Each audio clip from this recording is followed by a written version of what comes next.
A day of mourning has been declared in the capital for August 21st in memory of the victims of today's shelling. The massive missile attack claimed the lives of 12 Kyiv residents. 7 people died in the Solomianskyi district and 33 were injured, 14 of whom have been hospitalized, the mayor of the capital reported. The capital and the surrounding region were the main targets of enemy missiles tonight. The attack began before midnight.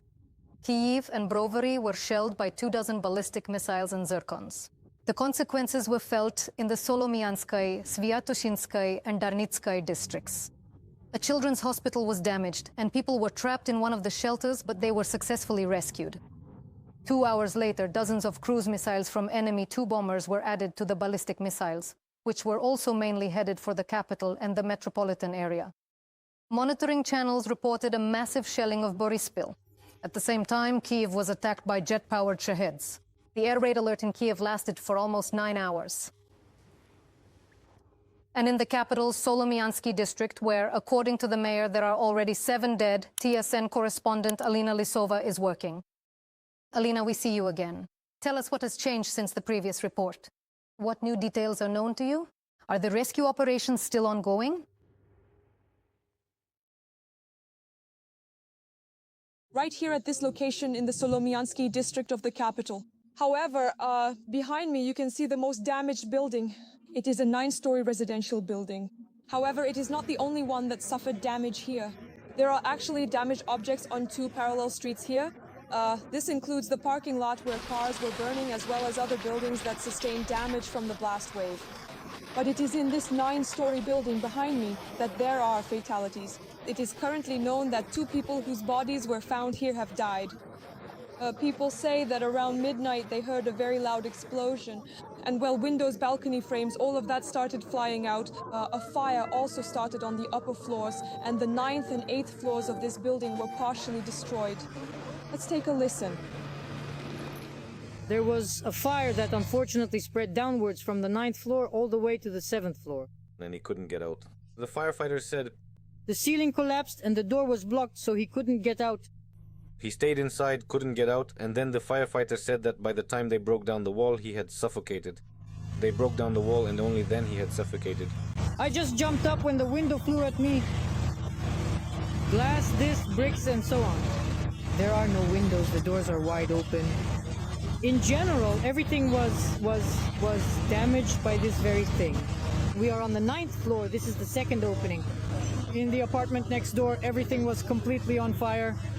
We just jumped out, put on whatever we had on us. There was so much dust, you couldn't see anything in front of your eyes. We jumped out and thankfully the stairwell was open. As the neighbor said, one of the deceased is a young man, approximately 20-something years old. And so he really ended up trapped in his apartment because a fire started on the 7th, 8th, and 9th floors. And, well, he lived on the 7th, so he couldn't get out of his apartment. And when the rescuers finally reached him, he had unfortunately suffocated from the carbon monoxide smoke. And there is also another victim here, but who it is currently unknown. Also, besides the destruction in this building, there is a burnt-out parking lot with cars.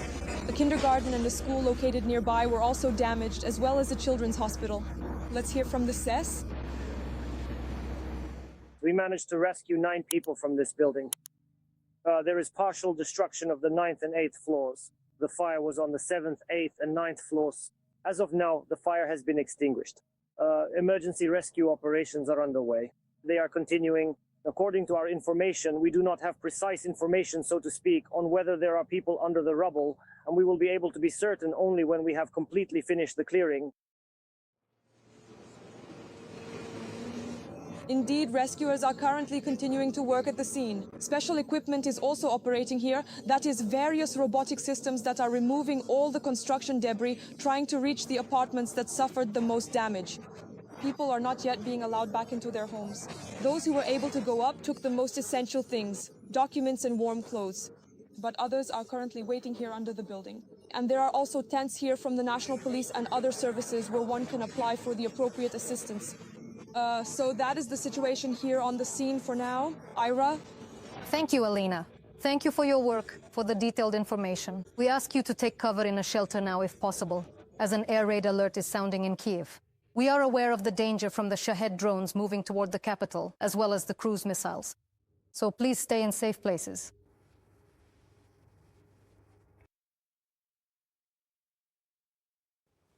Russian missiles today were aimed mostly at Kyiv and the region. By the way, the air attack is still ongoing. This is already the 8th hour since the air raid alert was announced in the capital. During this time in the capital, we already have such sad statistics. 11 dead, over 30 wounded, 7 dead in the Solomianskyi district. That is where the greatest destruction is. The upper floors of a 9-story residential building have been destroyed. There was a fire. At other addresses, windows in residential buildings were blown out and a hospital was damaged. Also, people were trapped in 2 residential buildings and a school shelter. And now we will talk about the consequences of this attack for the Solomianskyi district with our guest, Serhiy Movenko, head of the Solomianskyi District State Administration. Welcome, Mr. Serhiy. Mr. Serhiy, greetings to you as well. Our correspondent went live near a 9-story building and reported that people were trapped in their apartments there. Do you have information from all the locations that were hit? Please tell us, summarize the consequences of the attack in the Solomianskyi district. Today is another bad morning for the Solomianskyi district. As a result of the massive combined missile strike, unfortunately, we are recording damage to apartment buildings, educational institutions, businesses, and non-residential buildings. Unfortunately, as of now, there are injured people and 7 already confirmed dead.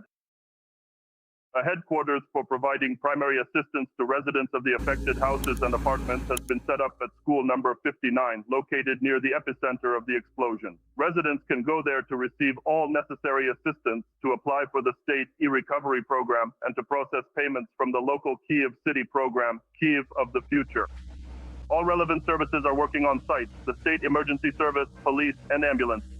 Work is underway to clear the rubble. For now, the work is ongoing. All additional information will be provided later. Mr. Serhiy, we have heard rapidly tragic statistics just in the last hour. Initially, there were 6 dead in Kyiv. Now, Mayor Vitaly Klitschko is reporting 11. Does this mean, or does it mean that the search operations directly in the Solomianskyi district are already coming to an end? Or perhaps you can tell us what the status of these search operations is as of now. Currently, the state emergency service is working on unblocking the affected apartments, but at the moment we are recording 7 dead. Let's hope that the number will not increase. When the work of the state emergency service on unblocking is completed, we will provide this information later. Back in the night, information was received that people might be trapped in the shelters. Were they able to get them out of the shelters? What more details are known about this incident? At the moment, there is no longer any information about people trapped in the shelters. I also want to note that, in accordance with the Prime Minister's directive and the relevant administrative documents of the city of Kyiv, all shelters in the Solomianskyi district and the city of Kyiv are operating and open around the clock, and people have the opportunity to use these shelters. And for now, while the air raid alert is ongoing, I ask everyone to stay in shelters and safe places. Mr. Serhiy, one short question, and we would also ask for a short answer from you. There were reports overnight that as a result of the attack, there were power outages in the Sviatoshinsky and Solomianskyi districts. What was that? And how is the electricity situation now? We are currently recording power outages in the Solomianskyi district. DTK specialists and our Kyiv energy networks are currently working. Thank you. And Serhiy Movenko, head of the Solomianskyi District State Administration, was with us live from the scene. Thank you. We heard that in the Solomianskyi district, there are already 7 dead, and there are also injured. The number may increase because the SES continues to work at the impact sites. The Solomianskyi district, it suffered perhaps the most during this attack on the capital. It is still ongoing.